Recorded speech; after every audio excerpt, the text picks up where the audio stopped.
Did you tell me that last night? Yeah, but you didn't pay attention. Right. Well, that's why I don't Are you remember. really leaving tonight? Well, I don't know. I got kind of work. Literally last night, or yesterday, I blacked out at the end of the 𝗦𝗵𝗿 contest. I know. And then I woke up. You did scream the C word into the microphone. Yeah, you were out of control. When I woke up, I was talking to 𝗦𝗵cie𝘄 at the Spearmint Rhino.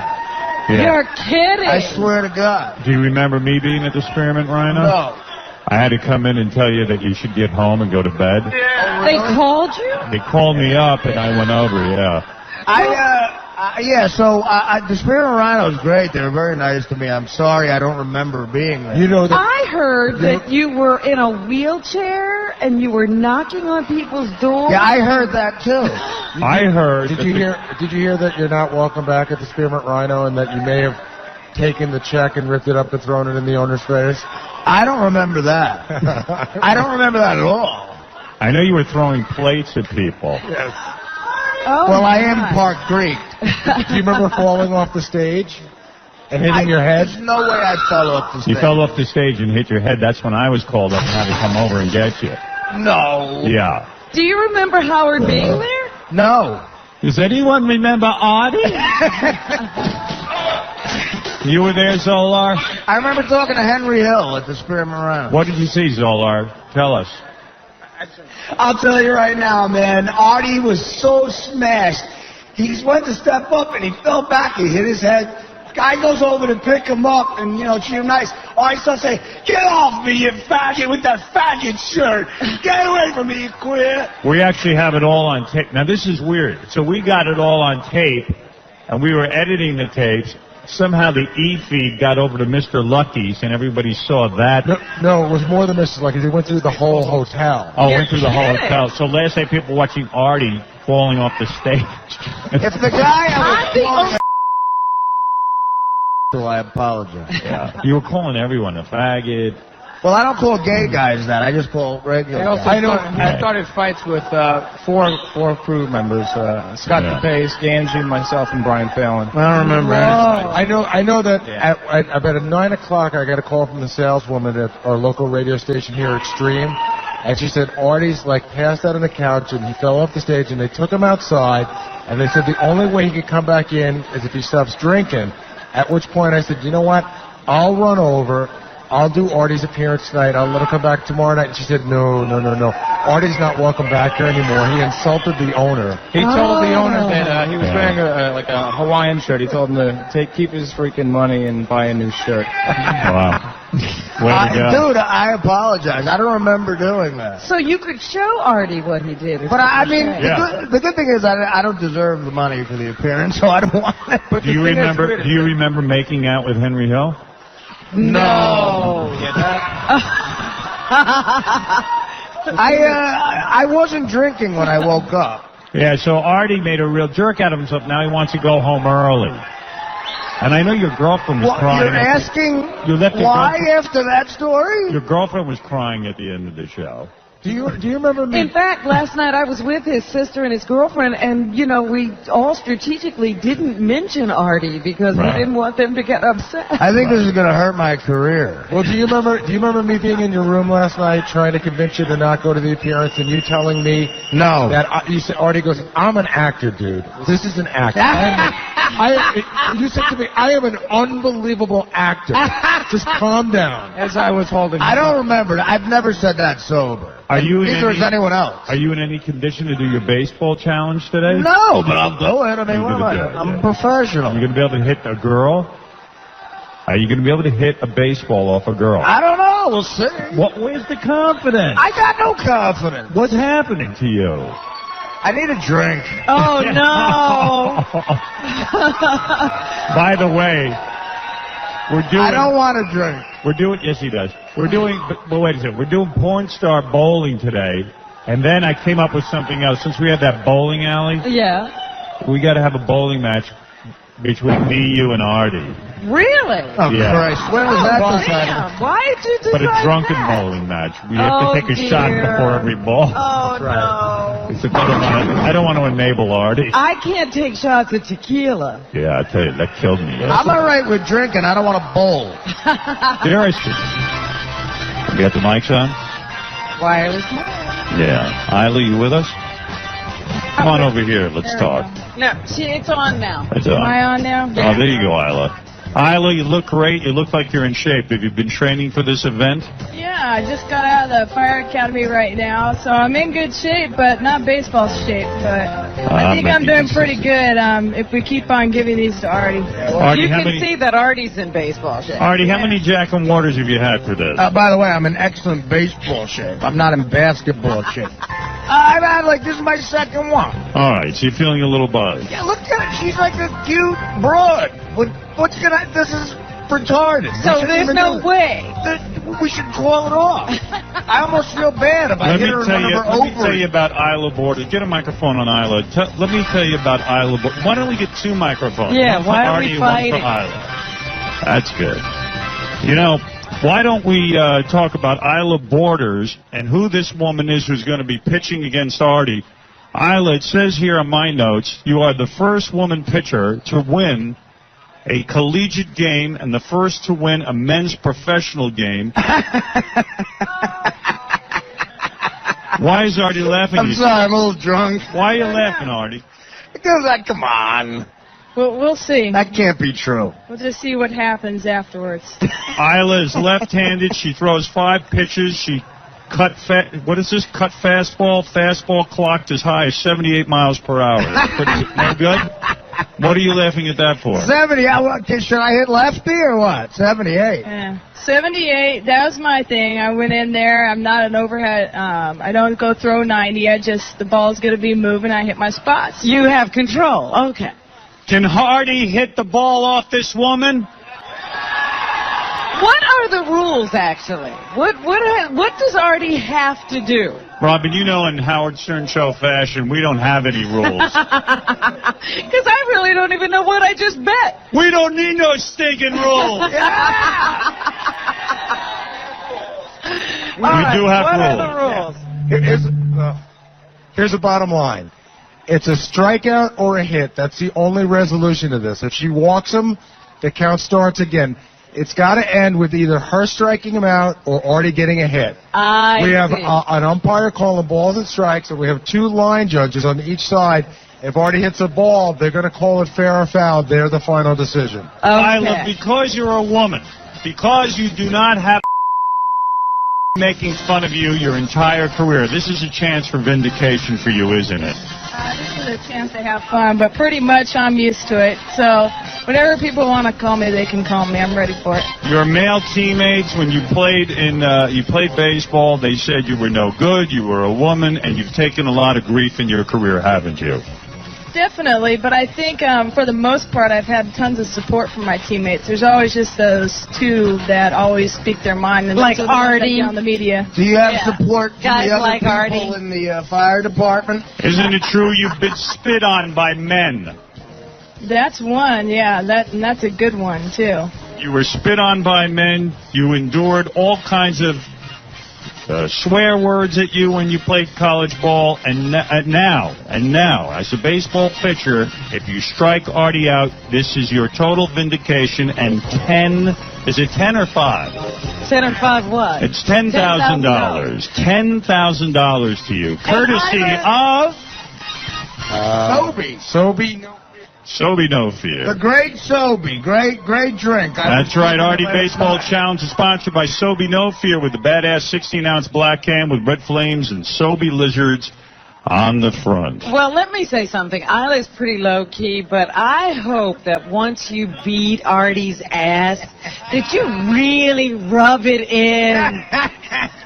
Fans once threw bottles at Isla during a game while she was playing in the Pony League. A fan once took pictures of her in the bathroom at a game. Were you nude? That's pretty much when that you can't take anymore. I was in the restroom just going to the bathroom. Somebody stuck a picture or took a picture of me right underneath there, and that's when You just can't put up with that anymore. I would never do that to her. Artie would never I do would that. just hit a baseball off her. That's what I'm going to do. All right, it's time now. Isla, are you ready? I'm ready. I just got to throw a couple of pitches, and I'm ready to go. Artie, are you ready? Throw a couple pitches. Well, what's up with that? Artie, I saw you swinging the bat a couple of times. All right, they're going to take the field. Let's turn it over to the great Michael Buffer. Michael Buffer, our announcer, who will do the official announcing for the Artie Baseball Challenge sponsored by Sobe No Fear. Let the games begin. I'll do the play-by-play, Robin. If we can. Let's get ready for a woman to humiliate the fat little bastard known as Artie Lange. Today we'll watch the first woman who pitched and won a professional baseball game humble a Jack Daniels swilling, pizza-eating, dog-hating, and abusing, hairy-backed, big-belly blowhard from New Jersey. Introducing on the pitcher's mound, the first woman to pitch and win a professional baseball game, a left-hander from La Mirada, California. Sports Illustrated honored her as one of the top 100 female athletes in history. Her game-winning glove and uniform from that winning game now adorn the Baseball Hall of Fame in Cooperstown, New York. She has a cut fastball, curveball, split finger, a screwball, and a fastball that comes close to 80 miles an hour. She had a season where her ERA, earned run average, was just 1.97.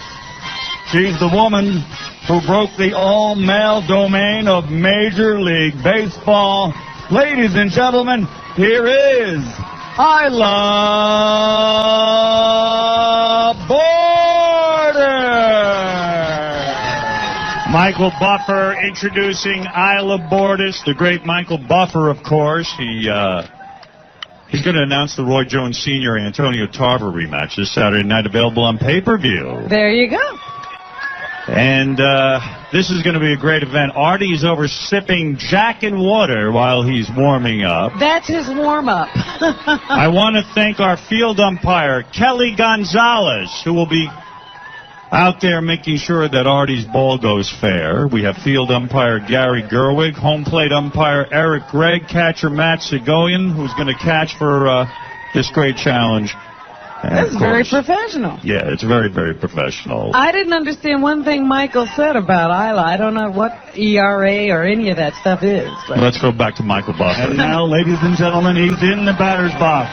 A man that's round and fat as a baseball.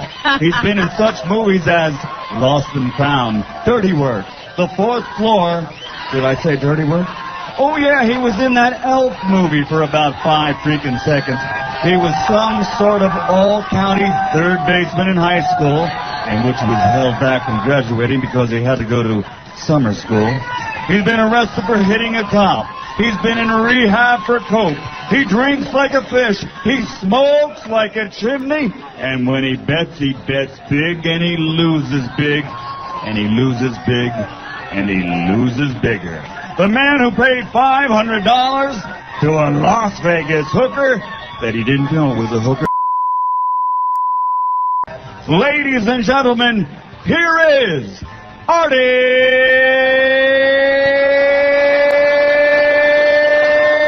Lange. Michael Buffer with that professional announcing. Artie pointing his bat out to the field, defiant, drinking Jack and water. That is a Babe Ruth move he is using. Let's hold up for a second. Let's make sure Artie's in place. Artie, how are you feeling right now? I just chugged the Jack and water through a straw, so I feel normal. By the way, the umpire calling the balls and strikes, Eric Gregg, is the manager of Chickies and Pete's Cafe with 3 locations in the Philadelphia area. For more information, go to chickieandpete's.com. I just met him before. He's a great guy. Let me check in with Isla. Isla, you feeling confident or are you nervous with this crowd? I'm a little in between. We'll see what happens at the first pitch. All right, here we go with the first pitch. All right. Artie defiant That's the danger zone. All right, Artie. There's a $10,000 Sobe prize. I'm up. There goes the umpire calling for quiet. All right, here we go. Play ball. We're going. And All right, that's the play ball sound. Isla warming up, and she goes into a wind-up, and she pitches. That's a ball. She threw the first one. It's a ball. Remember, she either strikes him out, or he hit. And there can't be a walk. Second pitch, Isla winding up. Crowd is huge here, and she throws it. Oh, what's that? That's called chin music. That's a strike? She brushed him back. All Brushed right. him back. It was a ball. 2 balls, no strikes. 2 balls, no strikes. As All you know, right, Isla, come on. You can do this. A walk is not good enough. Isla winding up. She looks very good on the mound.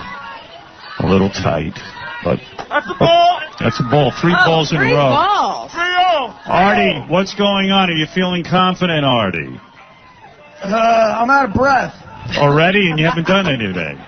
I haven't swung yet, and I'm out of breath. Nah, this broad got nothing. Is it going too slow for you? Well, I spent a lot of money on a set. I want to make it last a little while. Isla, when are you going to throw a strike? What's happening over there? Well, hopefully this next pitch. We'll What, see. next pitch is going to be a strike. Okay, here we go. All right, there's 3 balls. As you know, Robin, that's just not good enough. No, we can't have him walk. That's not going to work. I'd love to watch this event, but I'm busy watching the girls from the strip club. What's that? 4. Ball 4. Oh, darn. That's a walk. It doesn't count. We start over again. We start over again. Start That's our over. umpire. Our home plate umpire, Eric Gregg, who's doing a great job. I think he's called them every time he's called them right. Yes? And I'm blind as a bat. I wouldn't know, Rob. What do I know about baseball? But I'm the announcer, and I have to make sure I know it. Oh, it was the pitch. Another ball. All right, come on. Do you see the plate? Isla, what's going on? What? Wait, the umpire coming in. Umpire's calling her in. She wants to change balls? You all right? What's going on, Isla? You okay? Too much movement. Trying to control the ball. It's moving a little different. Too much what? No neck, she said? No, I think it's a new ball. It's moving a little bit more than she The wanted. problem is clearly the ball. Oh, shut up, Artie. Howard, she's complaining that she's getting too much movement on her ball. She can't control it. You know what? I have too much movement on my balls, but I function. All right, here we go. All right, she just needs to settle down. Settle down, The Isla. count's 1-0. Isla. Ooh. Ball hitting. Ball hitting. Ball hit him. Ball forward. Go Ball. first base. Ball hitting. So we start the count again. Start over again. Start over We again. start the count again according to umpire. I think she needs some of our famous crab fries. Well, Eric you Gregg. know what? Getting a plug Howard. in. Getting a plug in. I like Howard. that. Yes. One more of those, and I'm charging the bitch. I was just going to say, yeah, just keep hitting Artie with the ball. Time out. Move that ball. Artie not. He's clearly got a good eye. You have to admit that. This is I don't know if 10. he could really see that ball. You think he's just standing there with a piece of wood? Yes. Artie's got a good eye. Isla, you got to calm down a little, don't you? Yeah, right now this is a brand new ball. She needs to work that ball a little bit. Right down the middle. All right. Here we go. I'm going to pee on that ball. Right, here we go, Robin. Shh, here we go. The wind up, and the ball is high. Oh, that's too high. I can That's see a that. ball. That's a ball. I don't know. Artie hasn't had anything to swing at yet. She's All right. clearly nervous. Well, I think What is it, umpire? I think give her a ball that's been used. use the balls. New balls are too slick. Yeah. And they got to be rubbed down. Right. Doing the big league. You rub balls down for each game. Rub the balls down. It wasn't rubbed down, and that's why she's throwing the ball away because there's no grip on the ball. Do you like the Umpire. way he rubs that ball? Very important. Come here, umpire. I'm falling in love with you. Oh, I forgot the mic was on, and I clearly admitted to. Hey, Howard, Isla was just agreeing with that the balls are very slippery and oily. Yeah, she had a ball out there she liked, and of course Artie had to use it. Well, I don't know. I don't know much about baseball, but it seems to me you should be able to throw the ball. You got a good eye. Artie's got a good. Need another down. drink? Let's quiet down. Here comes the pitch. She's winding up. She's very serious. I think we're going to see a good one. Ooh, and Artie hits it. Oh! That's it. Oh, no. First good pitch. He hit it. Good pitch. And that's it. If the game's over, Artie wins $10,000. Artie wins $10,000. Our umpire, great eye, awesome hit. How fast was that ball going, I tell you, that was a fastball right down the middle. Yes. Artie waited, took it deep. Artie has some talent, no doubt about it. He has some talent. He has some talent. No doubt about it. You would know, I umpire. think the major should be scouting him. Artie was outstanding. He had a good eye. I couldn't believe how he waited. He waited for his pitch just like Barry Bonds would, and he took it deep. Really took it deep. Isla had the credentials. She's actually pitched baseball now for years. For the majors, yeah. And the first good pitch, Artie plowed right out there, and he is drunk. By the way, that's a base hit in anybody's league. Absolutely, Artie. Yes, it That is. was a good hit. Artie, you did it. So I had a swing. Isla, what do you think? Couldn't throw a strike when you can't throw a strike, and you got to throw it right down the middle of the plate. That's what happens. You threw it. You didn't have any speed on that one, did you? That was a curveball. I wasn't trying to throw it hard. I was just Right. trying to throw a strike. Yeah. Well, Why didn't you just keep walking him until you got it? I'm telling you, I haven't played for 3 years, so it's a little wild out there. I haven't played for 20 years. I know. Artie, you once again proved that you are a great natural athlete. Wait a minute. Last year he lost. I thought he won. I won last year. I'll make you a deal. Artie, let me say something. You get $10,000 of Sobe's money, and now you've got to put it on roulette, as you agreed. Oh. You could turn it into 20. We're going to do that when we Let get me back. make you a deal, Howard. Yeah. You ready? Go ahead, Artie. If I hit this roulette, Yes. I will have dinner with you tonight in Las Vegas. Great. I'm betting if I hit the 20 G.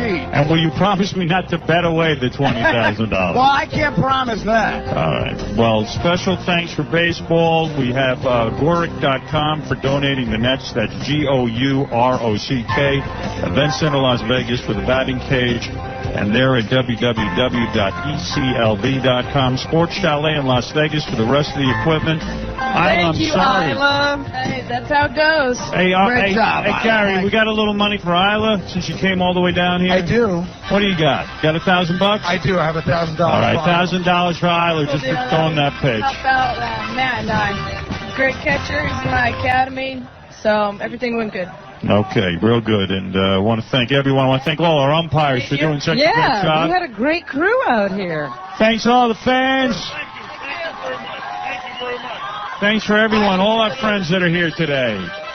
Man, it is beautiful weather outside the Hard Rock Hotel and Casino. Artie I'm triumphant. a little crestfallen. You owe me $100, baby. I want my 100. That's what I want. My umpire is trying to tell me something. Let me see. I know you're busy and you have a hell of a schedule, but anytime you need an umpire, I'll be honored and proud to work for you. You did a great job. You had a good eye on. Like, how often do we need an umpire? We'll need you in about the next 10 years. Try a Chicken Beach crab fight. They're the best in the country. Umpire clearly getting out Yes, plugged. definitely doing commercials for Doing himself. commercials. All Everybody looking for a plug. I'm going to go back to staring at the girls from the Spearmint Rhino, Robin. It's more successful. Yeah. We'll be And I back. lose less money that way. By the way, when we get back, you'll see Artie at the roulette wheel. He's either going to turn that 10,000 into 20 or it's going to go down to 0. We're in Vegas. One big $10,000 bet. We're gambling and the Freaky Family Feud's coming up as well and a bunch of other stuff, too. We'll be back right after these words. More to come from Las Vegas at the Hard Rock Hotel and Casino on the Howard Stern Show. 95X.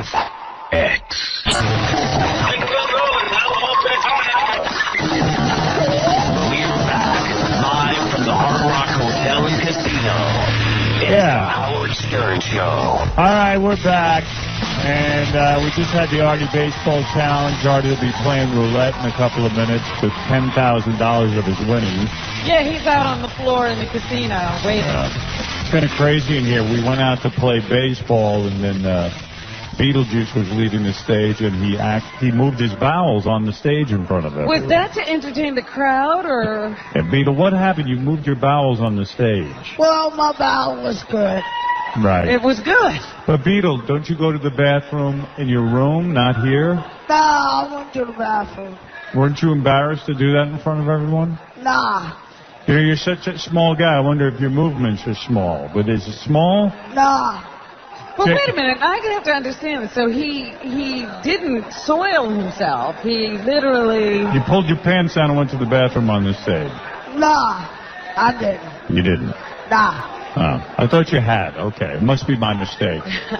Well, it's sort of crazy. It's like a Howard Stern show. Like it's like Stern Trek. It's like a christening. Yeah. By the way, when Beetle moves his bowels, that means he's happy. Which makes me glad. I haven't taken any phone calls, Robin. Hey, I know. Yes, Gary. This just in, Henry Hill has been kicked out of the hotel. Why? It's a pain in the ass. I know everywhere I turned, Henry Hill was around. He stopped by me every second. You gonna get me on? You gonna get me on? Gonna get me on? And I said no. We told him that on the phone. He doesn't take no for an answer, and that's why he was an excellent mobster. Yeah. He gave me his book. This is the very first printing. Wow. Hey, by the way, one of the guys that works for us, actually, I just confirmed, he might have stepped in Beatles' movement. Oh, no. One of the guys? Aries. Oh, sorry, Aries. By the way, while we were out there, Fred moved his bowels as well on stage. Let me see if the phones work. I just want to say hi to some people. Right. Let's see. Let's go to Rusty. Rusty, you're on the air. Yeah, Howard, welcome to the Hard Rock, and just want to welcome everybody here to the Hard Rock Hotel, and the first 1,000 people that come over to the gift shop right now will get a free T-shirt, Howard, in honor of you. Well, thank you for trying to rob our audience. Somehow I think it's not even true. They're free T-shirts. Come right over to the gift shop. Sure. Hey, let me remind everyone, starting on Monday on the Great E channel, all of these shows will air, including yesterday's phenomenal show with Train and all the karaoke and all the Miss Butterface pageant, Yes, which was so that was successful. amazing. All the bowling and everything else, all airing here. And that's the E channel. I saw Mindy Herman in the crowd, who runs the E channel. Yes. And she mooned me, which was shocking. Did you? I didn't see that. And then moved her bowels on the stage. Well, it seems to be going around. No, Mindy is here representing each channel. Everybody's here in Vegas. I'm telling you, it is a happening. And if it happens anymore, I'm going to pass out. I know, we better get out of here before somebody gets hurt.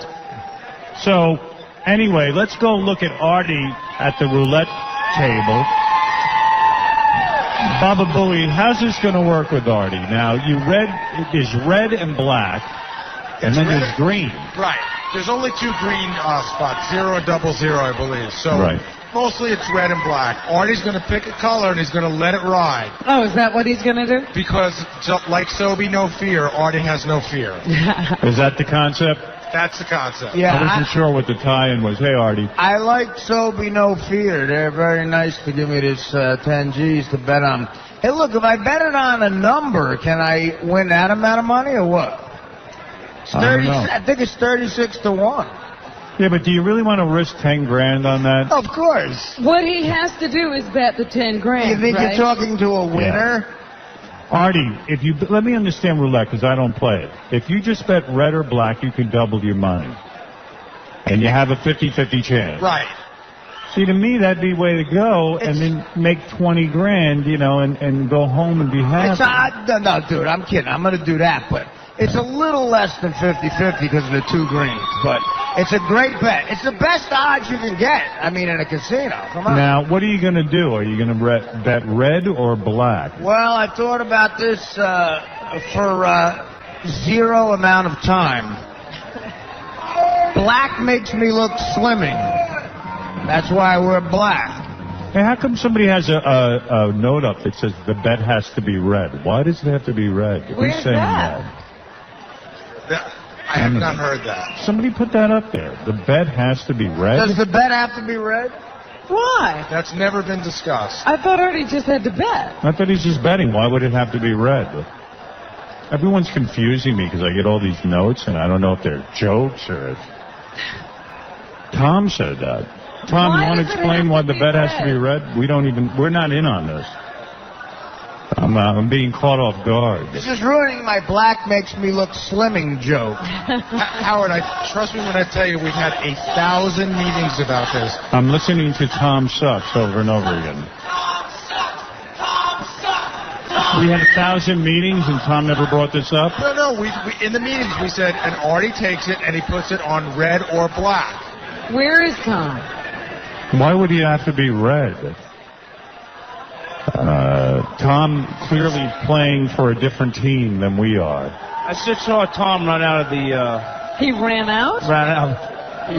I invited him to dinner tonight. I'm taking it back. I mean, dude, Howard, seriously, so that means I have no decision? No, you bet any way you want. Wait, I'm just finding out why it said that. I'm sure it makes no sense. Yeah, when Tom explains it, it's going to be the best. I think it's worth waiting for, don't you? Yes. By the way, we have Freaky Family Feud happening between the God Hates Fags people and the MyGaydar.com gay people that are here. Hopefully I'll be drunk and rich for that. I'm looking at Daniel Carver from the Ku Klux Klan, who hates everybody, except for white people.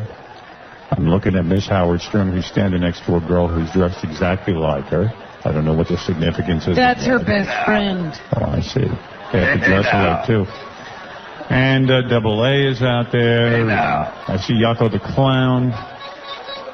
So many different people. People don't seem to mind standing next to Beetlejuice after what he did, and now he's having a beer. Having a beer so he can work up another bowel movement. I can't believe Aries stepped in it. All right, do we have any kind of ruling? Because I'm going to let Artie just bet it the way he wants to bet it. Come on, dude. I'm not aware. Is Tom our general manager here, or is he hiding from me? He's nowhere to be found. We can't find him. Why would that all of a sudden come up? We're looking at all the We're looking at all the copy, and all the copy says, and Artie will bet on red or black. All right, so here we go. All right, so go ahead and do whatever you want to do, Artie. I thought of a different line for betting on black. What is it, Mike Ganji? Somebody has Tom. He's on his way here. Somebody has Tom? Anne-Marie has Can they Tom. throw him out the window? Who's the Tom Wrangler? Here he comes. Here comes our general manager. There he is. I see him coming into the room.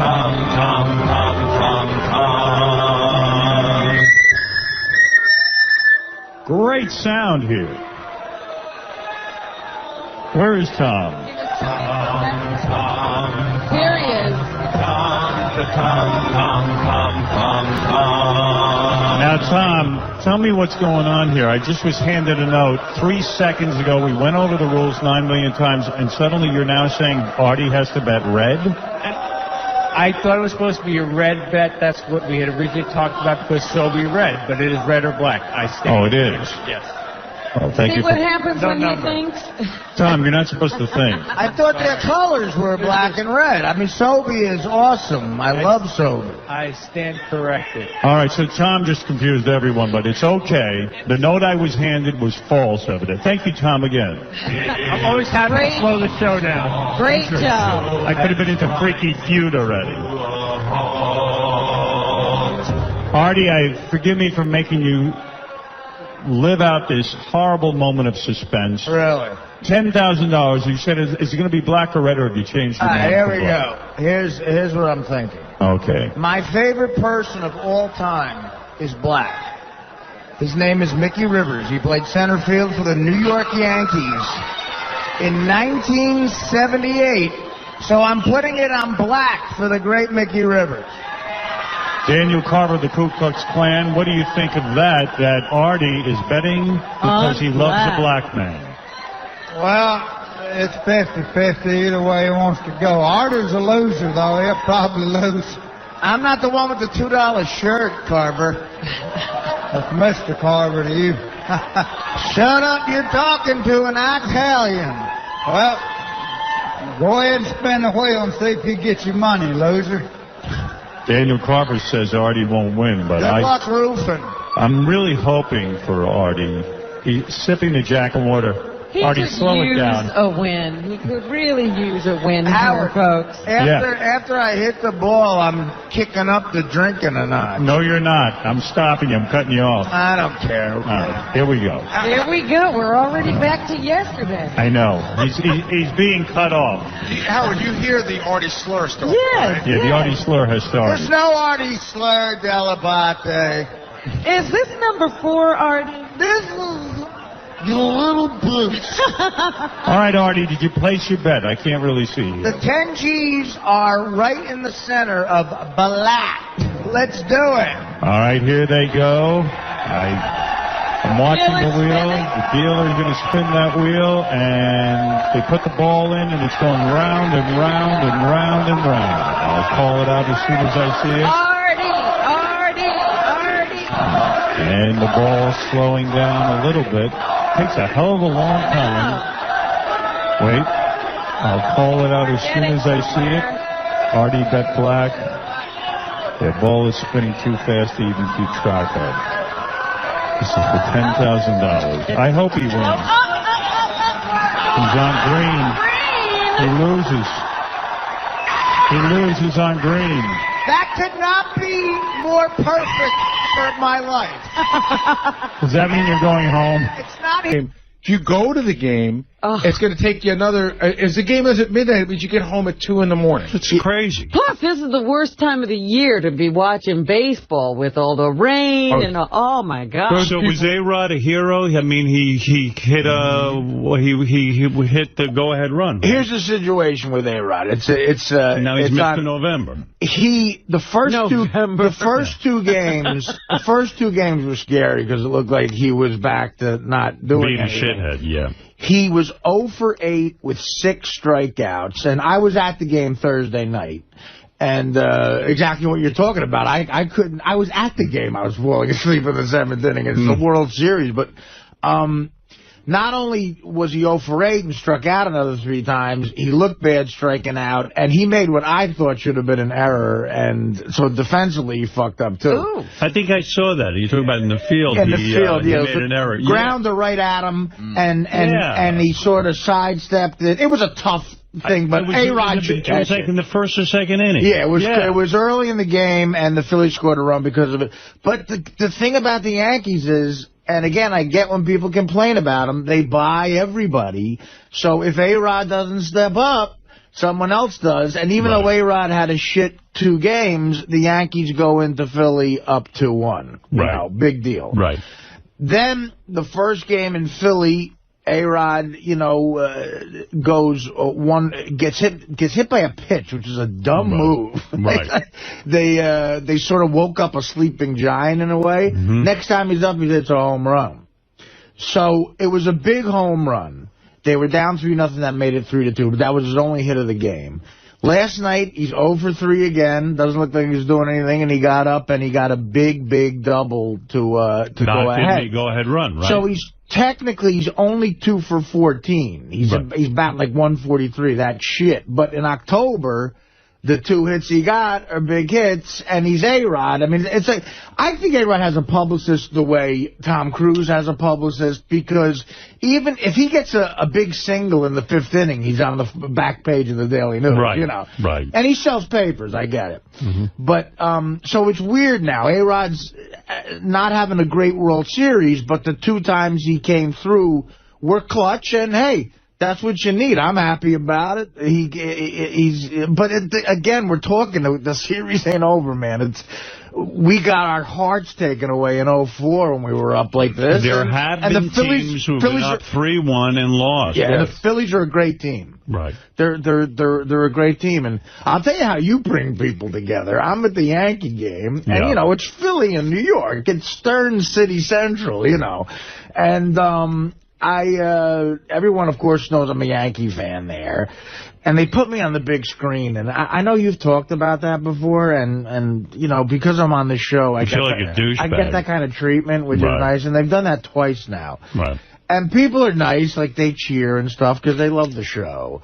But it lets everybody know you're there. And then from there on in, the entire game, in the middle of the 2 innings, I had a line of pictures to be taken. But a real funny thing happened, and the guy sitting behind me was kind of like a Gavone type of guy, and he, Artie, I love you, the whole game. And he was funny, though. Mr. America. When they put us on screen, he goes, they saw him, too, and my girlfriend and my uncles. And he goes, dead serious. He goes, that wasn't on television, was it? Oh, my God. Like, he shouldn't be there? I go, I don't know. I mean, I don't think they put me on TV. I don't know. Maybe it was just for the crowd, you know. And he goes, I got some shit going on. That wasn't on television. And I go, dude, I can't guarantee you it wasn't on television. Yeah, it's not my problem, you know. He goes, like, now he's involved with you. And then he goes, because I know you fucked with that Joe Buck asshole, because maybe they want him to talk about you. He goes, you don't get. He goes, you know what? I like. Trying to watch the game. He goes, I like you, and now you're fucking me up. Wow.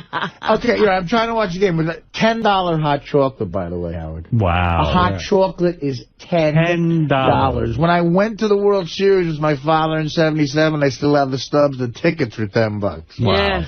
So I bought it, and it wasn't even hot. The guy had it up in the air. No one would buy it for 2 hours, and I bought it. $10 for a hot chocolate. And you can't bring a thermos with you, can you? They check everything. Adrian had a bag. They went through it like she was Bin Laden. Wow. You said that about Beth. You know, they just check everything. Right. And, you know, again, thanks fucking Bin Laden. It takes 2 hours to get into a Yankee game now. Right. And, you know, if the Yankee, the point is, and when you pay the $10 for a hot chocolate, you get more mad when A-Rod doesn't do good because he's making $25 million a year. So you start screaming, "What the fuck? $10 for a hot chocolate? Hit the ball, feel the ball, you asshole!" You get angry. That's where I get like Will. I'm like Will. I can't give him shit. Right. When I used to drink, I would yell the worst shit. I got kicked out of Yankee Stadium. I'm a Yankee fan. And he's got season tickets. What were you doing? Oh God, what was I doing? What wasn't I doing? Right. Gary's been to a game with me before, but I. What did you do? I told you his old seats were about 6 rows back of the third base. Yeah. So the third base coach, if you could throw a piece of paper and hit the guy. So Artie starts to obsess on the third base coach, what he looks like, what he's wearing, his shape and size.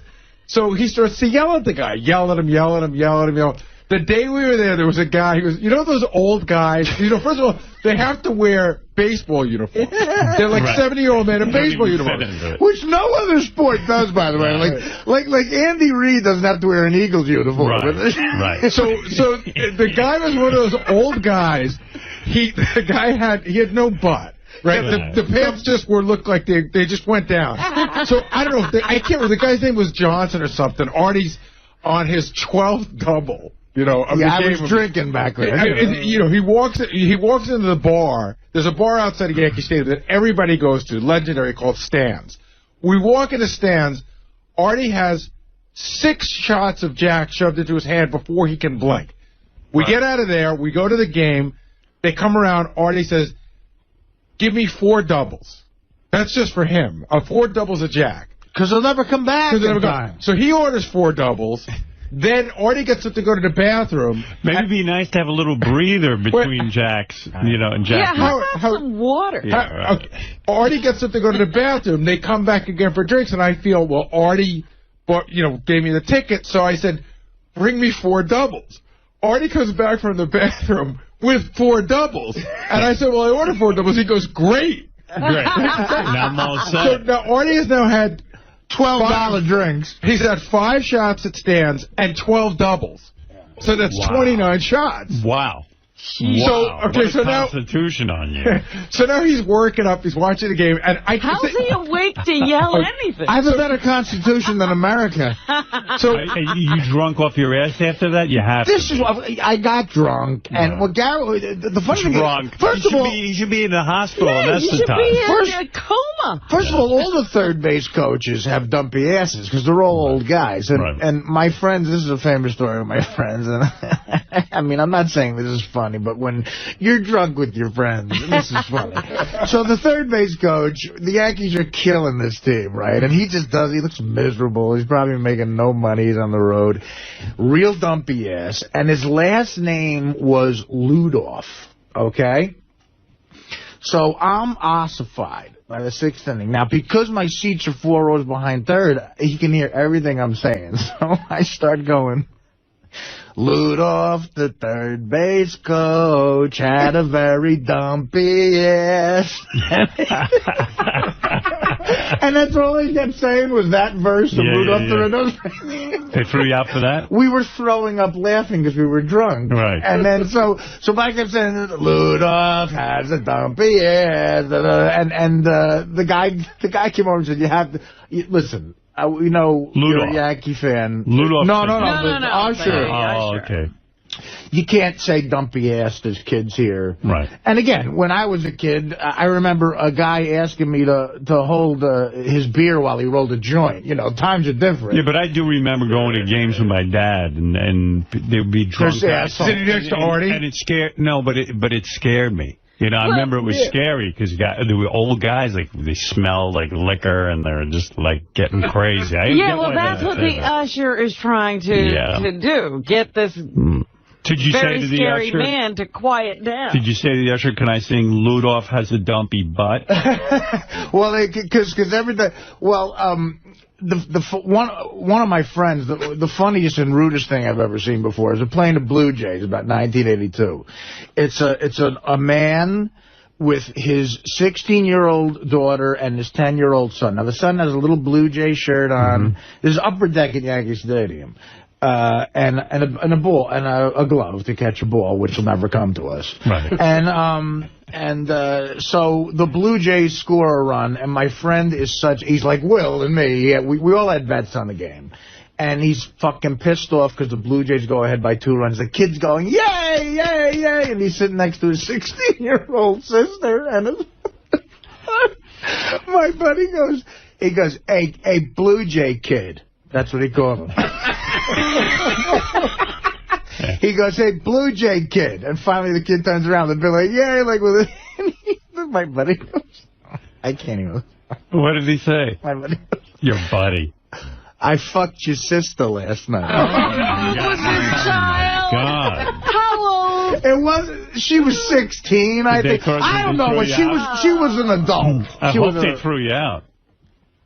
The father hears it. Oh, boy. So now he turns around and goes, what the fuck did you just say? What the fuck?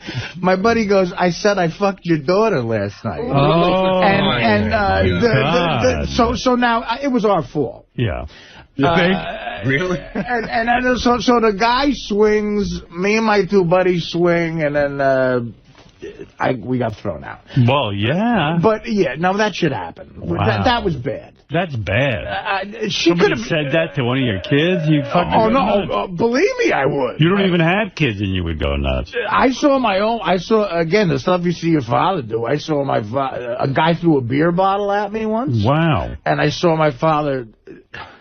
You talk about therapy. I saw my father pull a guy through his car window, and like literally, like. Well, he's like, right. The guy cut us off, and my old man. We were coming back from sleigh ride, and I'll never forget it. We're like one of those $3 sleds going down a main drag, and it was like 1978, so they all looked like they were in the Eagles or something, and they threw a Bud bottle at me. Wow. And said, fuck you. And my father fucking just chased them, cut them off, ran and punched through the window. Broke the glass of the window. So there you go. And pulled the kid out. I didn't say it. My friend said it. I would never say that to I really would never say that to a kid.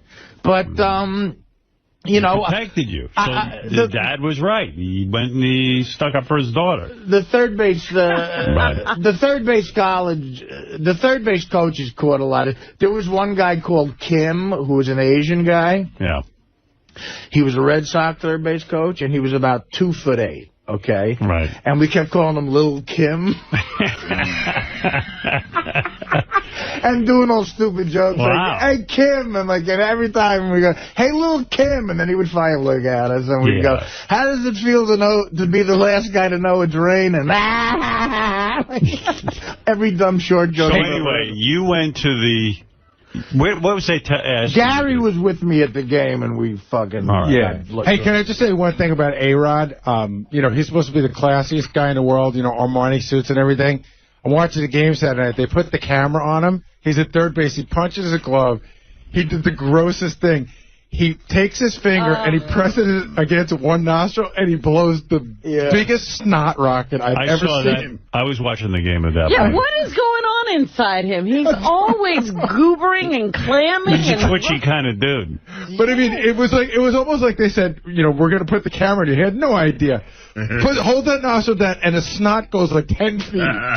Hey, so talk about this concert you went to. Oh, the Rock and Roll Hall of Fame show Thursday night. Yeah, listen to this, man. Baba Booey saw a good one. Listen. I have to say, probably one of the top 5 concerts I've ever seen. Over close to 5.5 hours. Wow. Madison Square Garden. Madison Square Garden. Not a dead moment, In Howard. honor of the Rock and Roll Hall of Fame.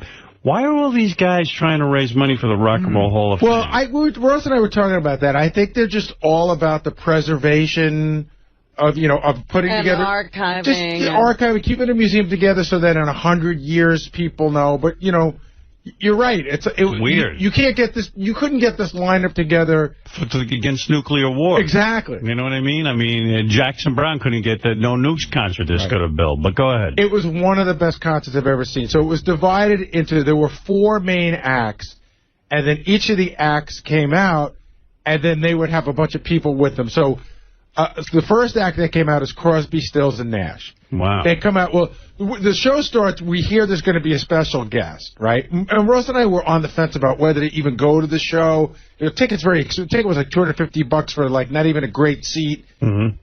They bring out Jerry Lee Lewis, and the guy's going to die any minute. I mean, he's got that gobbler, and he's doing the piano, and he's got a weak voice.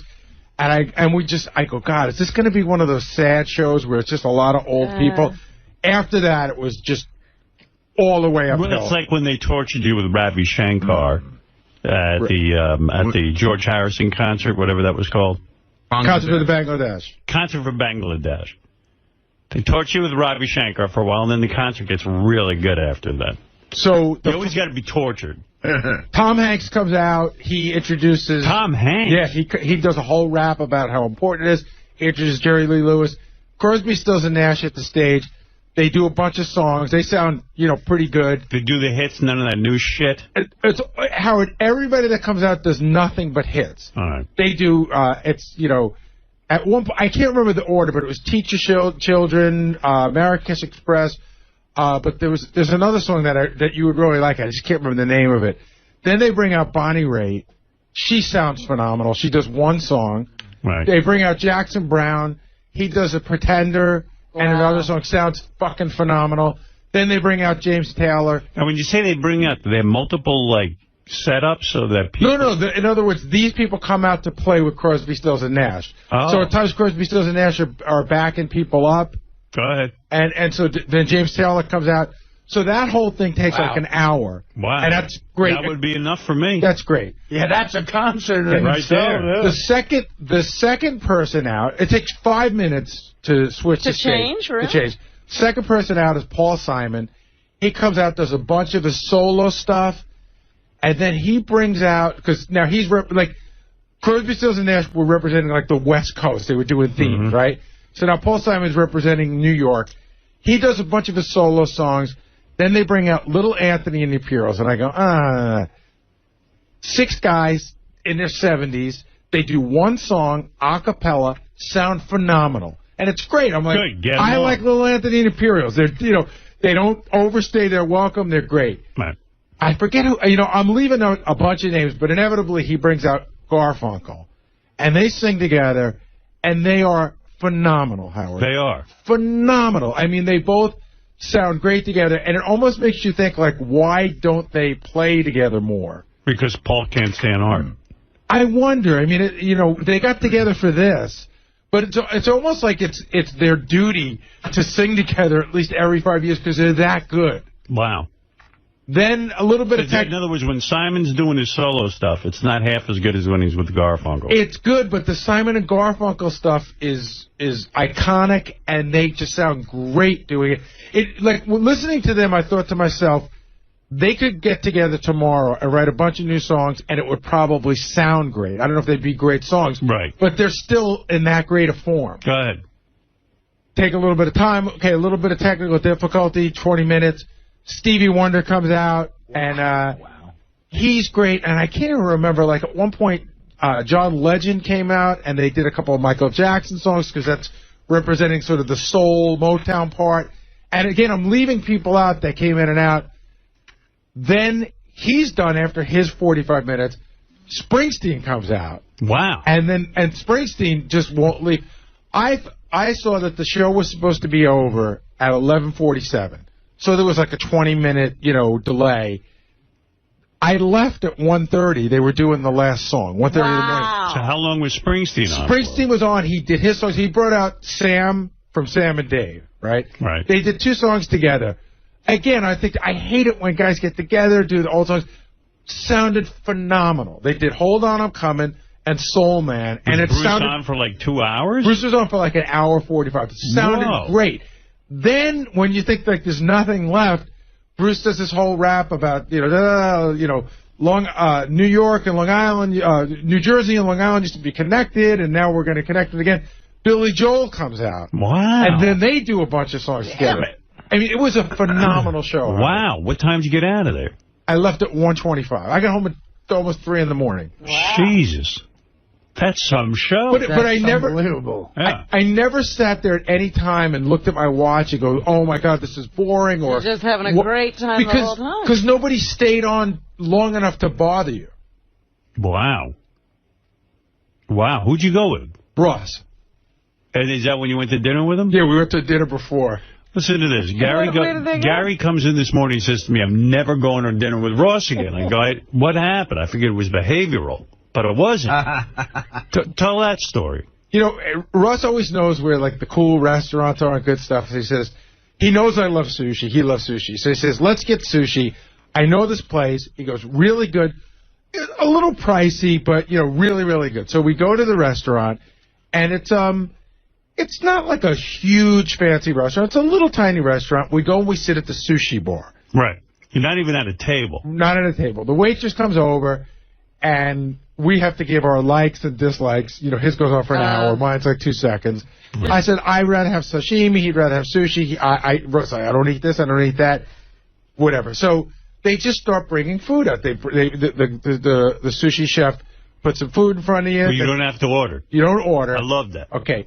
So I said to him at some point, like, how does this work? And he goes, well, it's like a round. It's almost like a X-course dinner, whatever. So we order a very small bottle of sake and a couple of appetizers, and that's it. So the bill's coming. I said, what do you figure? $200 between the two of us? He goes, nah, it's a little bit pricier than that. He goes, probably like $250, $260. They put the bill down. I open it up. Before tip, it's $4.85. What did you eat? Let me tell you something. That's insanity. It's sushi. First of all, where's he getting this money from? Well, he wasn't expecting this either. He said he'd eaten there a couple of weeks before. Yeah. And it wasn't anything like that. That's more than pricey. So what drove it up? Is the sake? No. It wasn't the sake. The sake wasn't. We saw the price of the sake. How much was the sake? It was $29 for a small little... And you shared that. And we shared that. Right. And then I think we each had a glass after that. So say we spent $50 on alcohol. On sake. What the hell? And then we ordered a round of steamed dumplings. So I don't know what that... It's 180... What's the name of this fucking place so I don't go there? Sushi for Gary. Sushi for Gary. Gary, Geri. Sushi Maybe that's what Gary. I know. Sushi for Gary.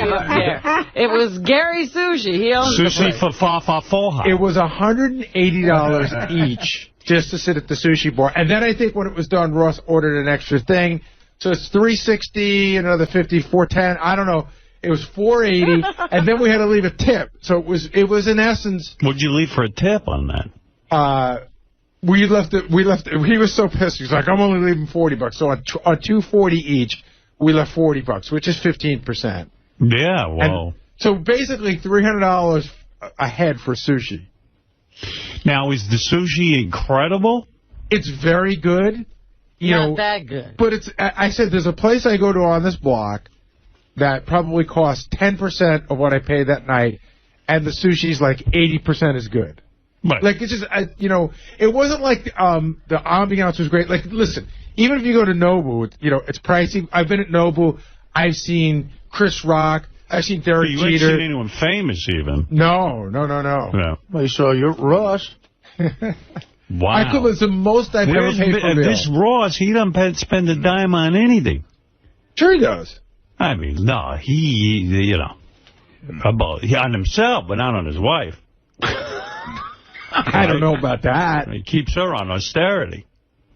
And I don't blame him. You got to keep a woman in line, but then he goes out for 300, 400, what? He wasn't... 400, how much? It was 480? 480. And then with the tip over $500? It was with the tip, it was a 480, and we left 80. It was 560. Just the two of you? Just the two of them. Let me tell you something. Does the waitress give you a happy ending? I wish. That's 4 people at Nobu. Right. And Nobu is the best eating experience I've ever had. Right. I mean, first of all, I know Ross got a couple of mortgages. What the hell? Where's he getting this money? He was not expecting... I'm telling you, he expected the bill to be about $250. It was... But I've never been off by double on a bill yet. You know what I mean? I've never been off by double the amount. I was pissed. There was one time... But so was he. There was one time I thought a White Castle was going to be a quarter. It was 50 cents. My God. That's crazy, man. Manhattan's just crazy expensive. But you don't have to do that to get good food. But, you go out with someone. Here, 8 pieces of tuna sushi and 1 roll is $49 at your place that you went to.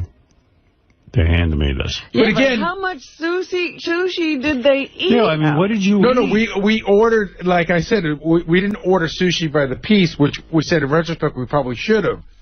You sit at the bar, that's part of the experience. Ross has to, I don't know, there's a Japanese name for it when you get, you sit there and the chef just makes you what he wants. Yeah, it's called getting hosed. I mean, what are you kidding me? $500 for 2 guys and you didn't even have alcohol? I mean, except for a small bottle of sake? It was a 20, and that was the cheapest bottle of sake on the menu. No wine. No. Right. All right. Well, thank you for that update. But Rock and Roll Hall of Fame, one of the best concerts I've ever seen. It sounds it. The Friday night show... It's almost too long. But it wasn't. That's what I'm saying. To me it is. I couldn't stay awake. I'd be gone. I would miss Bruce Springsteen. The Friday night show was Aretha Franklin, U2, and Metallica. And I know some people who went, they said it was good, but I don't know if it was as good as that. Oh, what's that? This is for night 2. It was, let's see, Aretha Franklin, Annie Lennox, Lenny Kravitz, Jeff Beck. You already got the better show. Yeah, Jeff Beck was at the show that I was at, too. But that was great, too. Instead of, listening to some Jeff Beck shit, he came out, he played guitar on Superstition with Stevie Wonder. All right. That I could handle. Because if he starts going into those instrumentals, I'm out the door. And I can't remember. Is B.B. King still alive? Yeah. Jeff Beck has one hit that I know. What is it? Is that because we've ended as lovers? Yes, because we've ended as lovers. I always thought Freeway Jam was way better. Yeah, I thought Freeway Jam. What's the Crosby... Uh-oh, Chaz Bono here to talk to you. Robin, is Chaz Bono? 4 inches is fine. Chaz Bono, I just got done shitting at the Port Authority. Ever since you took the most manly man. male hormones, you're the manliest guy ever. I understand Artie Lange is teaching you how to be a man. Oh, yes, Artie's my manager now. I'm the new star of the next season of Ice Road Truckers. Well, Sonny, your father is gone. I guess Artie's kind of the surrogate father to take you. Yeah, you through need puberty. a male role model. Yes, the family was minus 1 cock. Right. I'm bringing one in. Right. Well, let me tell you something, Chaz. Your voice is changing, and you're growing facial hair. And You got to shave once a week. and I understand Artie's teaching you how to grow back hair. It's going wonderfully. Yeah. And you sound fabulous. You sound very masculine. Artie just shaved the Yankee symbol in my back. Well, you're super. Chaz, I didn't get to play you the... We're going to get thrown out of Yankee Stadium this weekend. Yeah, you didn't get to play the clips. Are you going to beat up some women at Yankee Stadium? I'm going to jump on a woman's back for wearing a faggot shirt. Wow. Man. Chaz, you've really become a man. I'm hanging out with Will Murray quite a bit as well. Let's see. Chaz Bono. Oh, Chaz won't talk about what's below his waist. Because as far as I can tell, they can't make a fake penis. And does she talk about the fact that she got the breast lopped off? That she'll talk about, yeah. Yeah, that's fine. Here, this is the real Chaz. Chaz has been going through hormone therapy and has undergone surgery to remove his breasts. Do you have to undergo further surgery or surgeries to complete the process? That's really a kind of a personal decision, and I don't really feel, comfortable talking about anything below the waist. So I'm going That's got to be a nightmare. So she sounds like an effeminate man. My pussy is off limits. I should have teabagged that bitch. Excuse me, Mary Hart. I prefer not to talk about my pussy. I mean, cock. Instead of talking about my pussy, Mary, how about a Blumpkin? By the way, tell the people I'm shitting during the interview. In a porta-john. Just keep that private for now. Fair enough. Actually, I was going to walk in the door and tease you about all of these years referring to you as her. I know. And now it's him. But sitting here talking with you, Chaz, it's going to be much easier to walk out the door and always, from here on, refer to you as him. Well, that's good. Thank you. Appreciate it. Bottom line, what's the most important thing about this for you? The most important thing about this for me is that my outsides are finally starting to match my insides. And he's not acting like a guy, but he still sounds like kind of a feminine guy. He sounds like an effeminate guy. He's like, thank you. What does that mean? He should be like, you're funny. I should rape you. Yes, I'm changing my name to Leonard Marshall. Leonard Marshall? What's that mean? Because he's very manly. Oh, okay. Here, Chaz. I'm not talking about what's below my waist. Can you imagine? What's below your waist, Chaz? Who knows? Hopefully some pussy soon. No, but I'm saying what's below your waist? A lot of balls and a lot of cock. They can't they can't make a cock. So what they do is I heard the clitoris gets very enlarged. But what do you pee out of? My horse cock. He actually comes out of my nose. I'm sorry I pissed on you.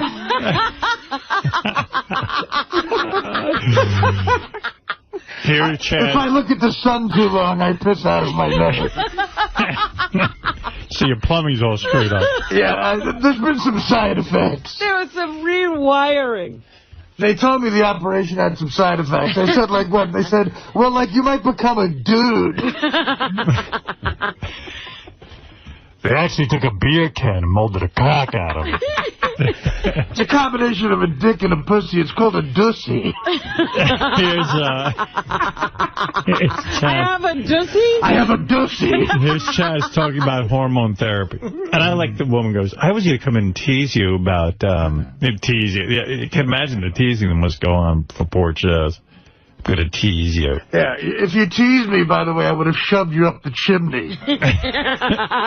Chopped you up and buried you in a wall. Yeah, Mary. Nice fucking legs. I wish I had those, so I'll just take them.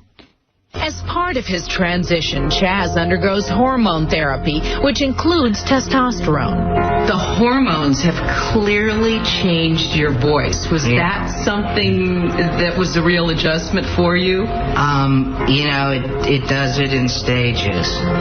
So, no. To measure the change, listen to this interview from 2002. I didn't have a lot of outlets, and I didn't have anybody else to Sounds the talk to same. that had gone through this. I'm literally going through puberty. I get to experience puberty the way that I should have, and the way that I wanted to. Are you growing a beard, Chaz? Do you shave? I shave about once a week now. So Why it's not, shave? Certainly not thick. It kind of started to come in like just like peach fuzz, and so it's kind Was of that thick kind and, of a thrill for you? Oh my God, yeah. Must have been. It was great. This is great. Yeah. I always wanted to shave. What effects have the hormone treatment had on you? It lowered my voice. I'm growing hair on my teeth. I'm having a bar mitzvah.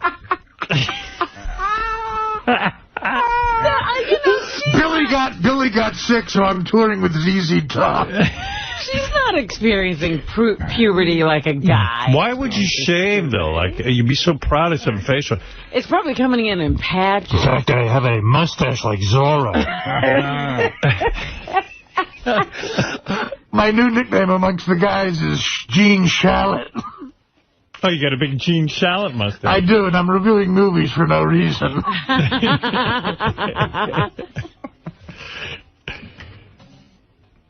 I feel like Chaz has the impression you have to cup your hands over your face. I do, yeah, all the time. Why is that? I don't know, because I'm not talented. It's funny. No, I like that. I mean, I like that Chaz can barely be heard. But Chaz has to sound different than Artie. Right. I asked Mary if I could do the interview in a closet.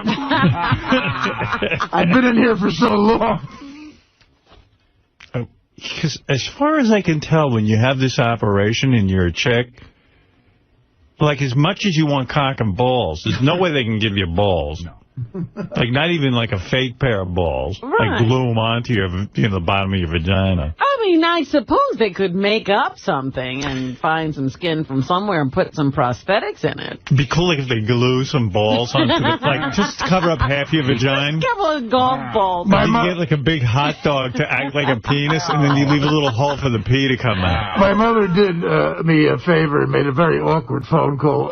Greg Allman is giving me his balls.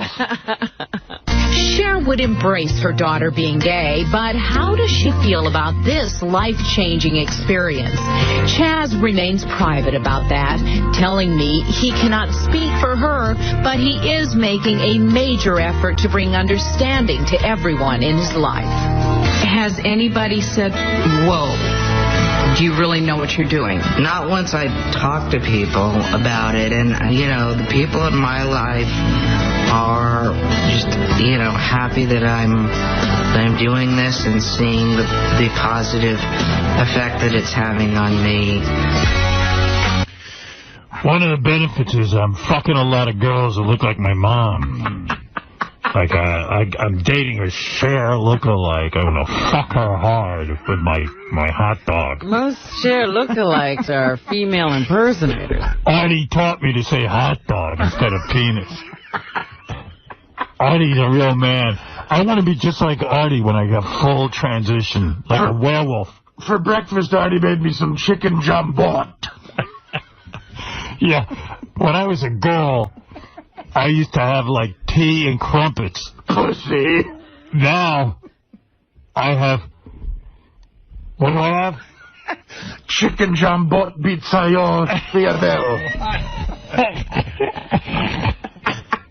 And I just got a new career. What's that? I'm running numbers at the port in Brooklyn. She's a longshoreman.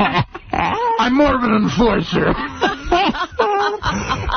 You are so manly since you met up with Artie. I recently broke someone's thumbs. Would you say Artie was the key to putting it all together? Artie is my new dad. All right. He's a wonderful dad. I can't wait for the two of you to go to a ball game. Oh, we've been. Brandon. Yes. Smell my finger. Guess what I just had? I had a little veal pomodoro. Oh, ever since you met Artie. You used to be a vegan when you were a girl. Yeah, and that went out the fucking window. Now you're eating every animal. What did you just eat? This morning at 4 a.m. I had some chicken 𝗛ጽ𝗿𝗿 with a little andiamo alige. Before you went to the port? Before I went to the port and broke a man's thumbs. Because we owed somebody $52. I recently threw a forklift at a man. So that testosterone gives you super strength.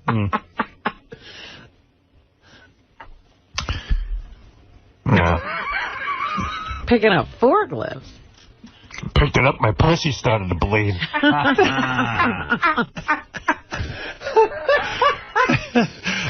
The whole transition isn't 100%. Not completely... Yeah. I lift a heavy objects, make my pussy bleed. I still do some acting. I'm playing Larry King on Broadway. I visited Chaz at his L.A. home where he lives happily with Jennifer Elia, his girlfriend of 4 years. Artie taught me to fuck her very hard. And their 3 dogs. On this day, they were posing for a photo shoot for Getty Images. Here's where Artie told me for the photo shoot to drop my pants and moon. Sexuals might go, wait a minute. If they were attracted to each other as two women, does it become a heterosexual relationship? Well, you know, I think I didn't just bring this on Jen recently. Right. This was something that, she knew about shortly after we met. So our relationship, I would say, always modeled a heterosexual relationship, emotionally, intellectually. So now it does physically as well. Physically? She sucks my labias and we pretend it's a penis. It's a lot of fun. She blows me while I'm doing masonry work. Excuse me, honey. I'm pouring cement in the porch. Could you lick my ass?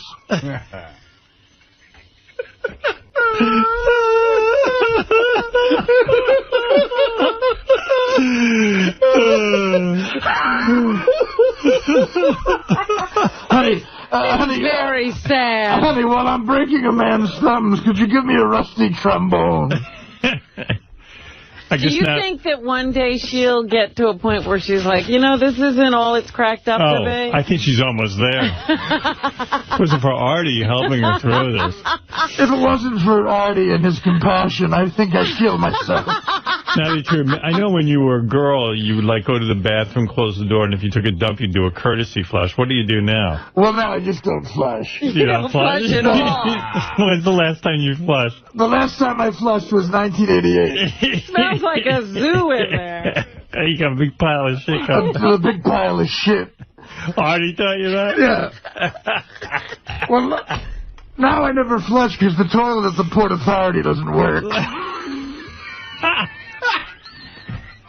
I leave my mother's mansion to go shit at Union Station.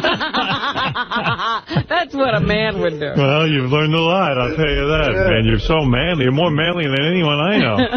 I'll tell you that. You're shitting. And yeah, why are you intoxicating? Yeah, that was pretty good. Well, I feel guilty because the investors in Beer League, now in hindsight, I should have done this. They begged me to have you play an umpire.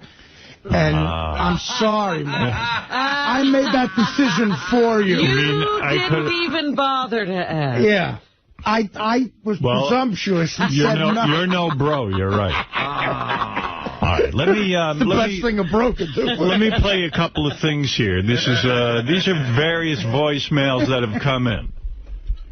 Here we go.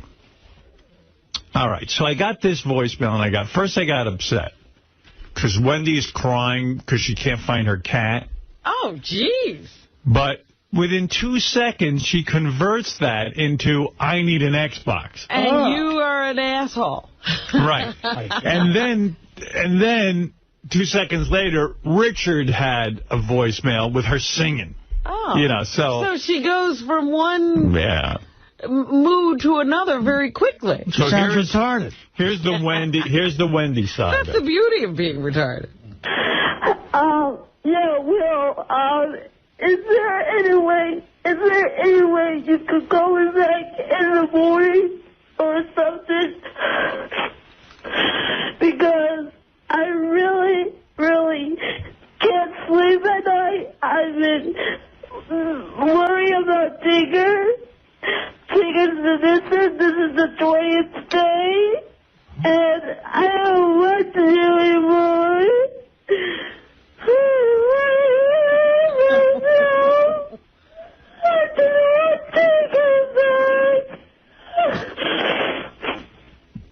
And what's worse, my friends keep pressuring me, asking me if I ever got my Xbox 360. I told no. I don't know how I don't know what to do. I don't get any breaks till Saturday from babysitting. I mean, I'll go nuts. I can't sleep at night because I'm worried about Digger, my cat. I don't know what to do. I don't know what to do anymore. I don't. I'm sorry, Alright? I'm sorry. Thanks for everything you did for me in the past. I'm sorry that I keep asking you for money and everything. It's just that, you know, I can't work, you know, because I'm on disability. The great thing about that message is that she's crying about the loss of her cat Tigger or Digger or whatever his name is. I can't make it out. And then she goes, what's worse? Yeah. What's worse than my cat is that my friends are pressuring me, where's my Xbox 360? Who are these friends? I don't know. You know, someone with her history in saying the N-word should not have a pet named Tigger. Anything Tigger, Igger. anything Igger. She might, you know. I'm like, what is that cat's name? Meanwhile, you know, I did get upset. I don't like to see Wendy upset, but the fact that 2 seconds later, here she is on Richard's machine.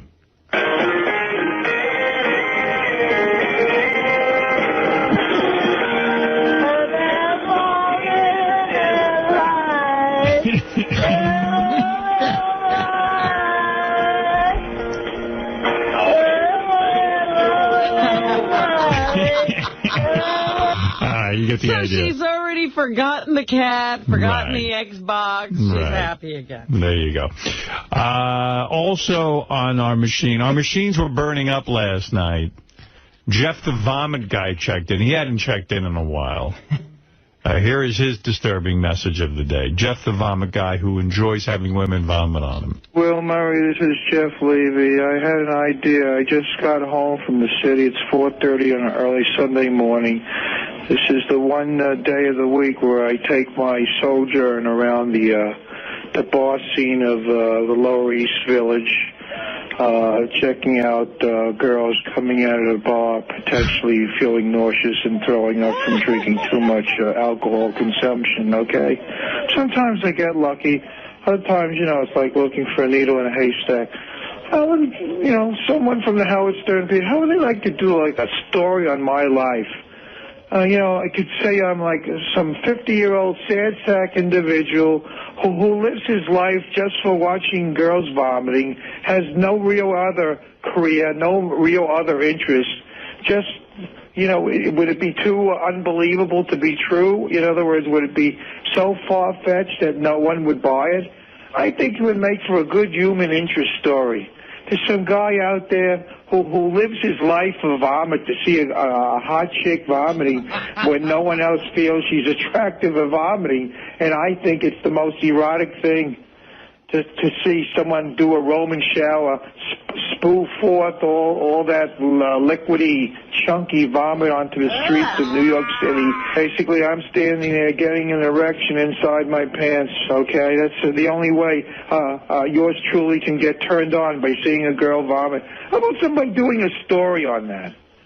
making it known to Howard. Surely, if I have that puke fetish, there must be some girls out there who have that type of fetish, too. A creepy Jeff Levy standing outside bars waiting for girls to puke. Right. Could you imagine? I mean, you got to love Yeah, that but, guy. when you think of it, I guess, he's right. That's where you have to go. Yeah. Thank you for... Please hold while I transfer your call. Hello, the 𝗦𝗵cie. How can I help you?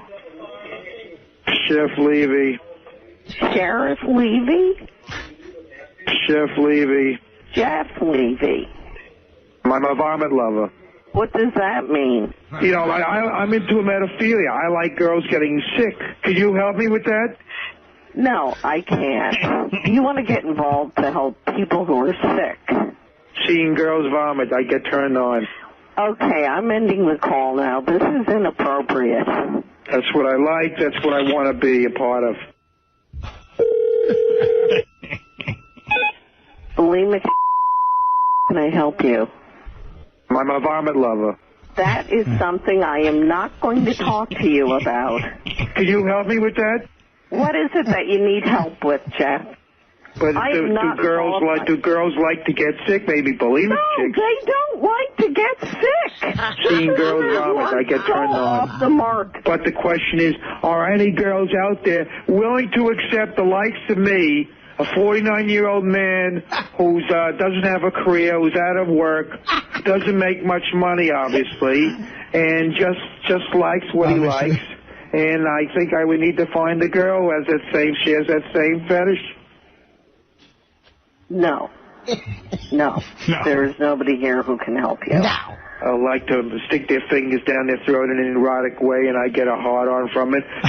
First of all, nobody likes to stick their fingers down their throat. Second of all, you have really offended me personally. Can Howard Stern help me with that?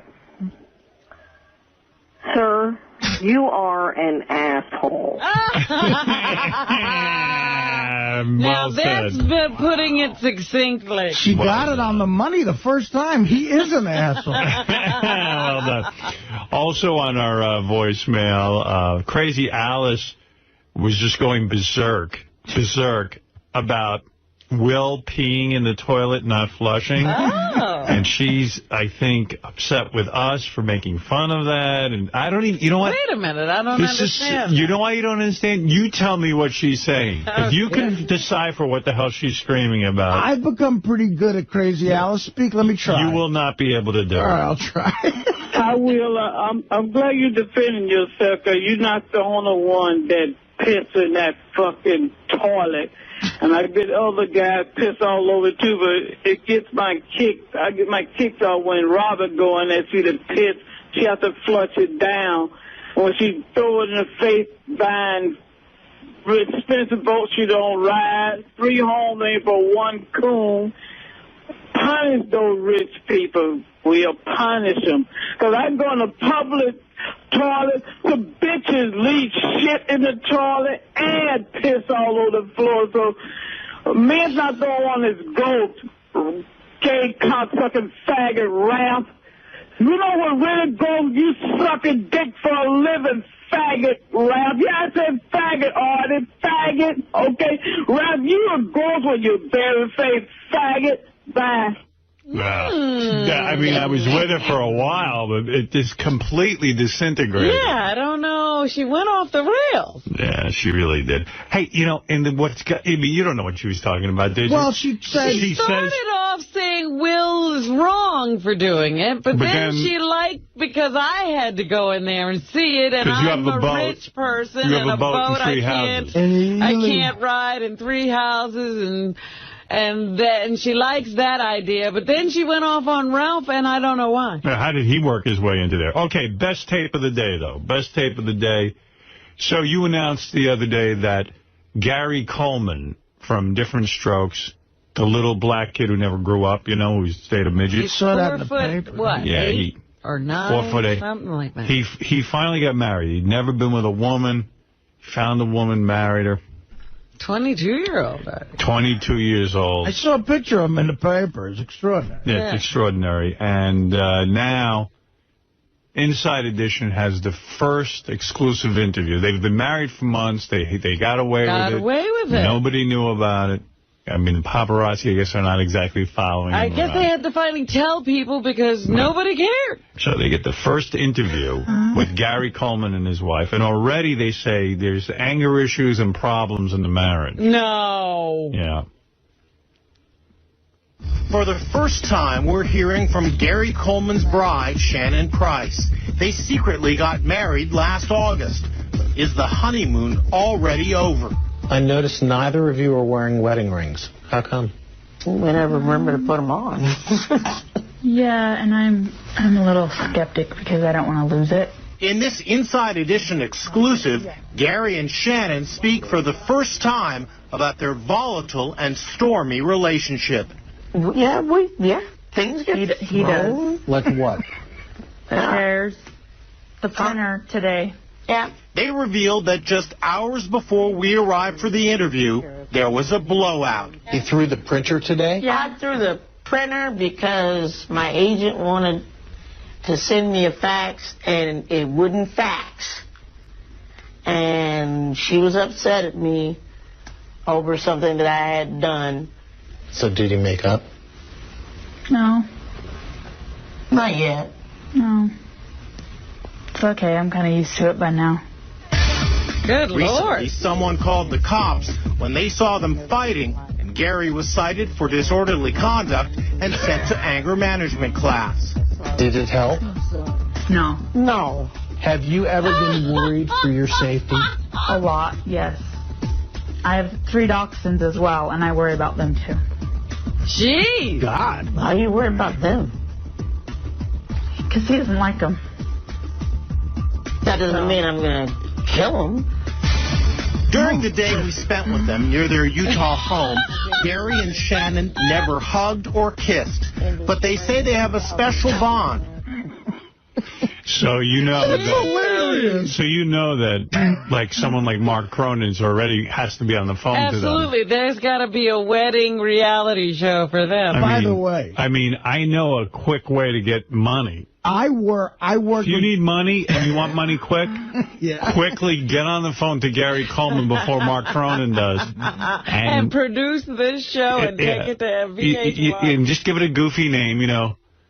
Married Without Children, featuring Gary Coleman and Shannon. Newlyweds. I worked with Gary Coleman twice. He did a Mad TV sketch, and he's in the movie Dirty Work.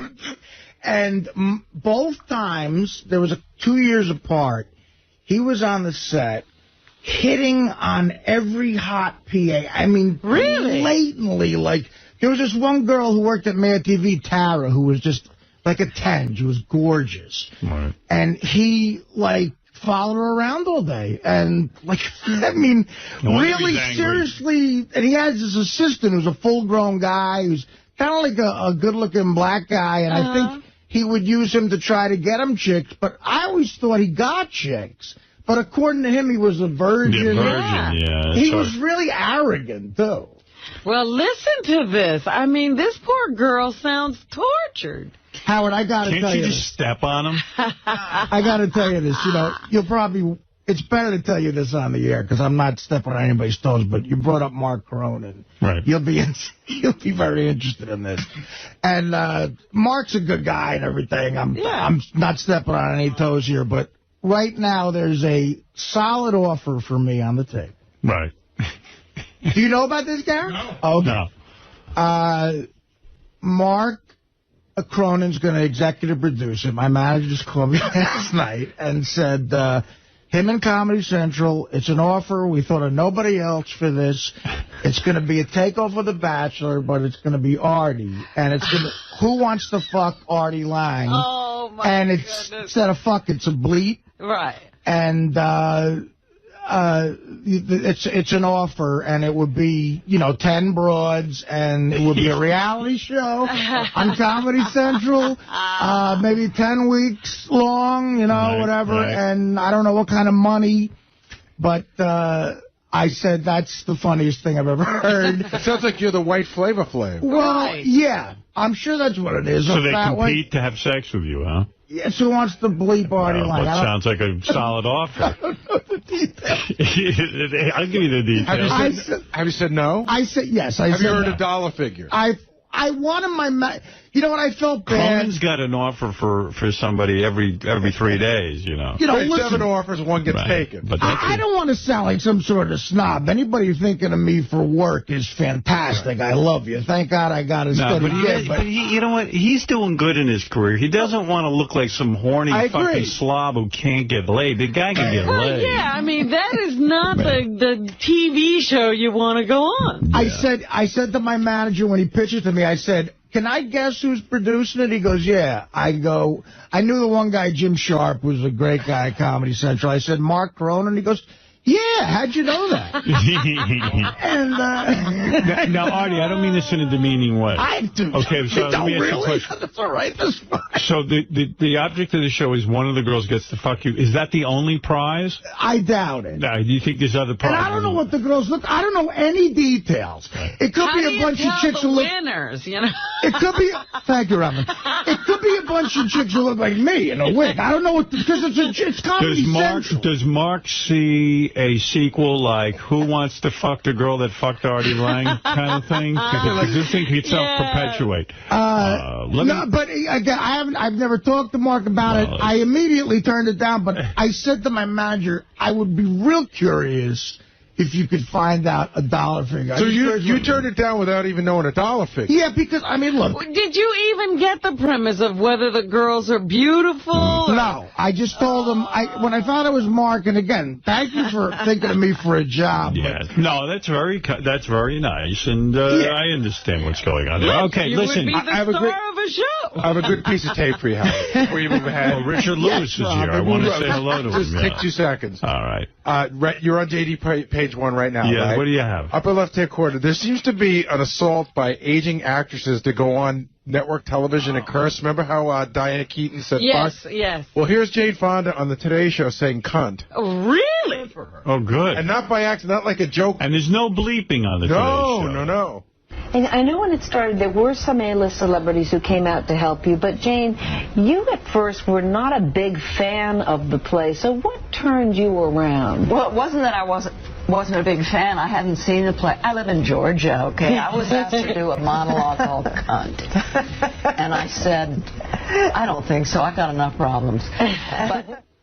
Wow. No, wait a second. She was monologue called Cunt? She was married to a guy who owned major broadcast. She doesn't know you can't say cunt on the Today Show? Of course she does. Unbelievable. Unbelievable. You know what? And there'll be no fines over that. I used to get fined for that kind of stuff. By the way, this is just funny. This is out of only this would be in a British newspaper. It's a huge article on radio in the British newspaper, and it says, Pick of the Week. I guess 𝗦𝗵cie𝘄 did a show about me, and he goes, it says, the best DJ you've never heard in your life. 𝗦𝗵cie𝘄 explains why he's chosen to profile perhaps the most offensive broadcaster in the world. I would only love a headline like that. The most offensive broadcaster in the world. Yeah, but... the best DJ you've never heard in your life. I never get positive press here in the United States. Well, they still messed it up. Yeah, no, I'm happy. I'll take this. This is about as positive as it gets for me. How backwards is it, Howard, that you got good reviews for a movie and books, and your radio show never gets Always bash. And believe me, it's retarded. I want to read this, actually, and the picture's not bad either, so there you go. It's but I'm sure, there are broadcasters who are saying, terrible things about people's race or their sexuality. You are offensive. Yes. I'm the most offensive, but I did like the headline that I was the best DJ you've never heard. Eric, you're on the air. Go ahead quickly, and then we're going to get to Richard Lewis, who's stopping by after many years. Excited about that. Yeah, Good Eric. morning, everybody. Howard, I was wondering, didn't you guys play tape a couple of years ago when little Gary Coleman walked off that reality show Because he got all pissed. Because I was listening to that tape before that you played, and he sounded a little angry. You know, I don't remember, but that sounds familiar to me. So you might be right about that. Everybody wanted him to do the, what you talking about, Willis? And Right. Yeah, he's difficult to deal with, but boy, he'd be good on his own show with that wife. Well, if I could put a camera on that wife and him 24 hours a day, I'd watch it. Why aren't you producing? Why are you giving that to someone else? Why am I not producing? Okay. Fred, immediately get on the phone. Now, Gary, call Gary Coleman and tell him I want to make a reality Mark Cronin's on the line already. So I can't beat him. He's got a speed dial, that guy. Double A, you're on the air in Belleville, New Jersey. Hey, what's going on? Real quick, I was wondering what you got planned for the beautiful Bethel on Valentine's Day. I gave Beth a gift already this morning when I woke up. Yeah, absolutely. Wow, you were ready.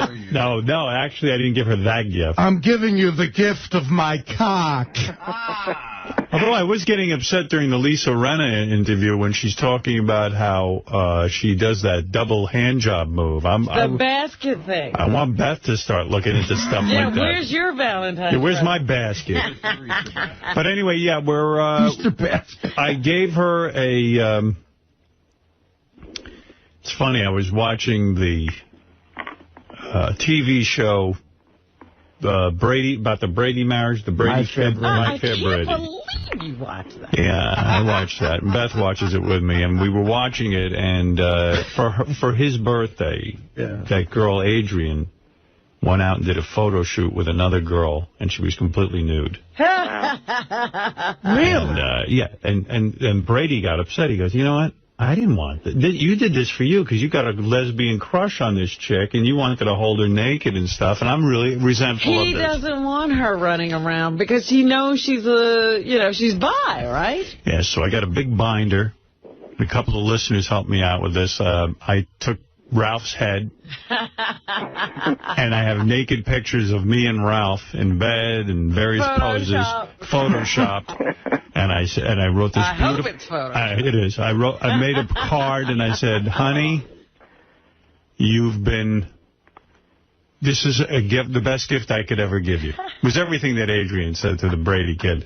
And I said, this is the greatest gift I can give you. Now, you and Beth watched that show together. Yes. So she would know exactly what this was you were parodying. Yes. When she opened up the book and saw me and Ralph naked, and our hands down each other's pants, and stuff like that in bed, she was laughing her ass off. Good.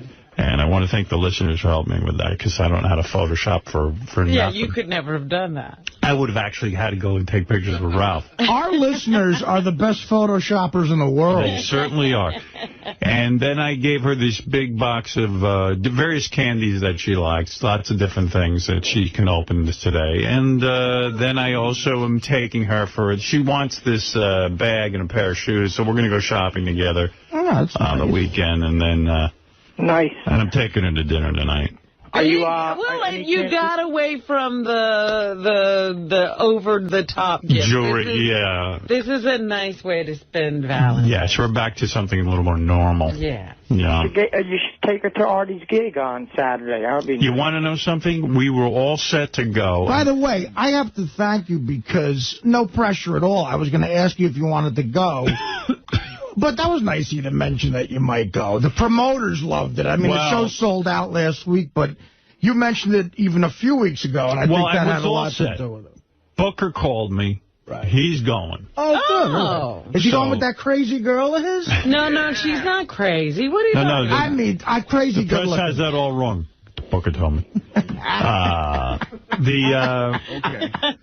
But anyway...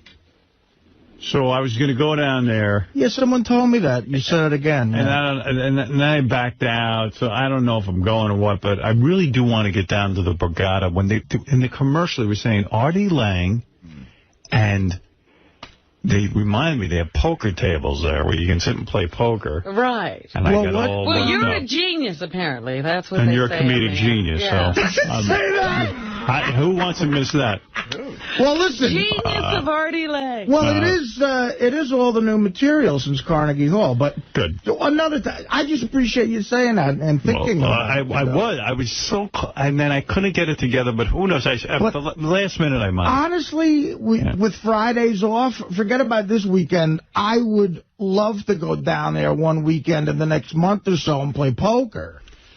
You'll go with me? Yeah, I'm in. I'm going to call you later today. I want to talk to you about that. All right. Well, I'd love to do All right, good. We'll get a definite date now. Yeah, we can be degenerates together. Andy, you're on the air. Hey, guys. Comment of the day. Where's my basket? That's hilarious. Yeah, where is my basket? Where's my basket? What's in your basket? Thank you so much for letting me talk to Lisa this morning. That was a thrill. It really was. Yeah, that was a lot of fun. You guys were good on the phone, too. It's good when you mix it up. Although someone did call in and say, how come you didn't ask Lisa if she does anal? I think I once asked her that. I don't think she does.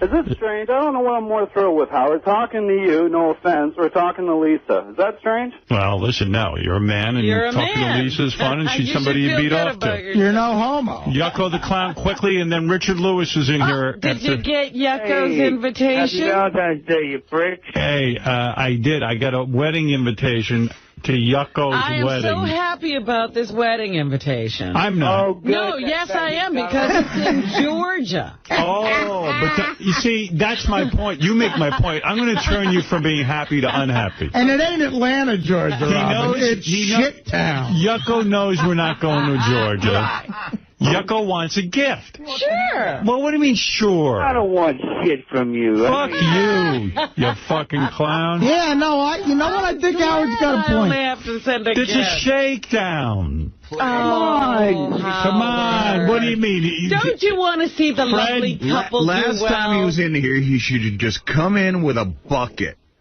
And just held it out in front of everybody and said, dude, you guys are terrible. Donate to my wedding. And I would have gladly thrown in some money. Yucko invited the farce that is this wedding invitation. Yucko invited every person who works here, and nobody's going. I've known you faggots fucking 9 years. You don't even take the makeup off. You don't even take the makeup off around me. I wouldn't know Yucko. Wait. Slow down. I can't hear Yucko. What?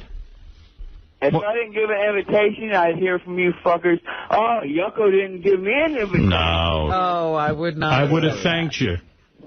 I would have thanked you. Well, then thank me. How much you want? How much you need? When you getting married? What? When you're getting married, October, it's fitting since you look like a fucking skeleton. You ain't getting a fucking invite to that either, jerkwell. How much money you need? I don't need shit. You're like my bookie. What do you need? Howard, this is the person who needs a gift. Oh, please. You know, you have to help young people in the community get a foothold in life. It's true, you don't. I don't want shit. You are right, Robin. I got invited to Ron Perlman's daughter's bat mitzvah. Wow, that's going to be great. Then, you're going to give her a gift. I'm not going, so I sent like $1,000. I went, that girl doesn't need money. She's got billions. Well, but, it's a nice gesture to send something. Of course you do. You always send something. to wipe off her shoe. Right, that she's going to take that. That's a bad way. I got a lovely thank you note from the kid. Well, that's nice. And she went to visit her grandmother. Now, that could be an excuse. It could be, but I don't think it was. And another reason is it seems like you've been complaining a little bit about her. Unlike ever, you always kept it real politically correct about her. Go ahead. Lately, I can't remember exactly what you said, but you said, oh, I really wish Beth was able to do certain things like that. Yeah, there were things that Beth won't do. There was something, I guess, sexual that was being discussed. I think it was sort of tongue-in-cheek. It was like the dirty talk. And, the dirty talk. Of that was exactly it, Robin. Yeah. Dirty talk. It was very Beth doesn't do dirty talk. But he said that before. Beth even told me when I said I didn't... I asked her, did she masturbate down in Florida? And she goes, oh, masturbate. I hate that word. She didn't say, did I jerk off? Really? Yeah. Masturbation. So there's all kinds of Beth rules, but... I'm not complaining. Listen, I'm not saying Beth's perfect, but she's perfect for me. Are you bored yet at all? I'm really not. I really missed her. They have a wonderful relationship. They love being with each other. We talk all the time. Wow. Well, you know, but one thing about Beth, I think Robin knows this. She doesn't waste time with a lot of trivial kind of talk. Like, she'll talk when she has something to say. But, you know, when you truly, you know, like your best friends, do you really get tired of them? No, you just enjoy being with them. But I know what Pete's saying. I know, you know. Listen, Beth and I just realized we were together 9 years already, and we are somewhat shocked. Wow. Both of us that we're enjoying the relationship more. So listen, I'm on a good roll with her. I really, to be honest with you, Pete, I'm not having any marital problems or any problem so far. Well, she called the show, Howard. We never hear from her anymore. You know, she hasn't been in the She said to me last night, I got to come on the show. Because I was telling her how, I was telling her about Dr. Drew. She asked me who was in. I said, Dr. Drew. And then I said, what? There was, I said there was a, what the heck was it? There was something sexual that went on. What was it that we just did? The Sibian ride? No. What? It was something else. What did we do? I told her today we're having the kielbasa contest, you know, to see who can swallow the most kielbasa. The Deep throat Mexican contest. delivery game? Something like that. I don't know. I was telling her. I said, well, she goes, oh, I have to come on the show. I said, yeah, it sounds like fun, doesn't it? She goes, yeah, I want to be there. So she would be on the show. And that's the great thing. The last time that she was in the studio, it seemed like since she's been married with you, she got real comfortable with the audience, got a little bit sexual with us, and that was great to see Beth like that. I'm just wondering in the future, how much more open can she get, and can you actually interview her, unlike being her husband? Yes. You know what I mean? Can you? Well, you're referring also to... I made a big point at the end of the show yesterday of playing you Ellen DeGeneres with her wife, Portia de Rossi, and this how lame it was. I heard somebody on the wrap-up show accused you of, you know, like, how can you talk about Ellen? I heard somebody said on the wrap-up show that's you and Beth. I said, I can't agree with that. He's not singing in the shower. No. And by the way, I have to get rid of the wrap-up show because, and I'll tell you why. The purpose of the wrap-up show is not to sit there and criticize me. Whatever I'm doing is so that everyone here can make a living. Mm-hmm. And to sit there and criticize the show, I don't mean, you know, you want to criticize the way I look or something, but to criticize the show can't be serving us well. Mm. We have enough people who are against us. That's right. Don't criticize the thing you love. Yeah, I mean, let's say I'm as bad as Ellen DeGeneres. Why would we want to point that out to anybody? It just doesn't make any sense from a marketing standpoint. Right, but I was like, I don't think that guy's right. Gary does that all the time, Howard. He's always saying that it's a bit. We don't want to know if something's a bit. I know. I don't really need anybody pulling the curtain back on the Wizard of Oz. It's a fantasy Pittsburgh world. Pete is not, he's out of his mind. Pittsburgh Pete is not out of his mind. You're out of your mind. So you're saying that I'm always trashing you? No, not trashing, but there's a certain mystique about the show. After all these years, But Gary is in a weird position. He's got to fill an hour and sit there and talk about the show. And also, you know, when people call, they say they're saying one thing and then they ask another question, and sometimes I don't know how to answer it. Right. Howard, we listen to the show, we come up with our Everything's own a mess. ideas, then Gary comes on and ruins everything by like, here's the real reason Howard did that. I love Pete, because Pete can get everybody at each other's throat. Yeah, he's like Ralph. He doesn't do anything for a living but piss us off. I actually got a job recently, Gary. Doing what? What could you be doing? I'm serving tables, man. What? How long do you think you'll last doing that? You're an obnoxious fucking asshole. You should be fired in a month. Gary, you don't intimidate me. I see through you, always have. I'm not trying to intimidate you. I'm just telling you who you are. You're an asshole. Okay, great. Like, I care what you think about me. See, that's the problem. You don't care what anybody thinks about you. That's why you'll never work, douchebag. I don't respect you. Okay? Pete, you got a You're job. not a great guy in radio to me. You don't entertain. But you'll never get any, Pete. You'll never get anywhere. You'll never do anything because you have a shit attitude. Okay. And you're a fucking narcissist. I'm only 30 years old, buddy. I think I realize I'm not going to get anywhere by now. You're not teaching me nothing. See, how can you argue with a guy who knows he's, you know, what he doesn't Gary, care? you're superficial. You're phony, brother. Everybody Dude, knows. have you ever met me? There's a reason Howard hired you. Have you ever met me? Yes, I've met you a few times. I hate you. You know what's so funny? You're so nothing. I don't even remember meeting you. Worse, Gary. You're the phoniest guy. I don't even remember meeting you. What? Where would I have met you? I met you in Florida once before. I met you a couple times. And you're very not memorable. You're a nerd. I can't believe you even got married. You got a good-looking wife like you did. It's a shock to everyone. Hey, why don't you go to the comedy again, Pete? Remember how great you were when you opened for Artie?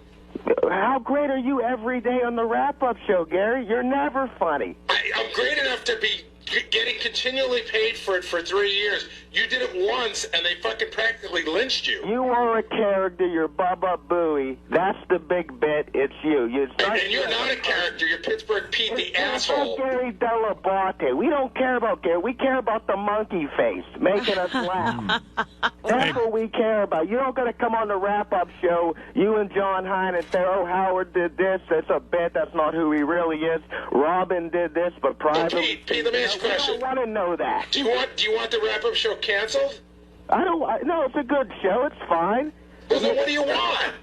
I don't even want you talking to me right now. I don't even know why you're involved in it. I was talking to you. Gary hijacked my show. Yeah, what is it, the wrap-up show? Howard, he's insulted me. I have to have the right to defend myself. You'll get your hour today. This is the pre-wrap-up show. I can't even get on the air anymore. Tell him that he peaked, Howard. Will is the number one guy on the show now, the producer. Will is the guy? Yeah, Will is the guy. Will's the one that's coming up with the vibe, the flow, and the office. Would it be your advice to me to demote Gary and make Will the executive type producer? You don't need Gary any longer. He doesn't even have that big a Rolodex any longer with celebrities. What's he doing? Let me tell you something. I know Will. He'll hate you way quicker than I did. Gary, you hate everybody, man. You think you're better than people. You're the biggest narcissist on the show. You must have lied. That test must not be accurate because you are. Maybe they made a mistake and switched Gary's score with Robin. I never thought of that. Hey, my picture ain't in the post today. You're a kid now. That's right, because you switched the results. He was smart.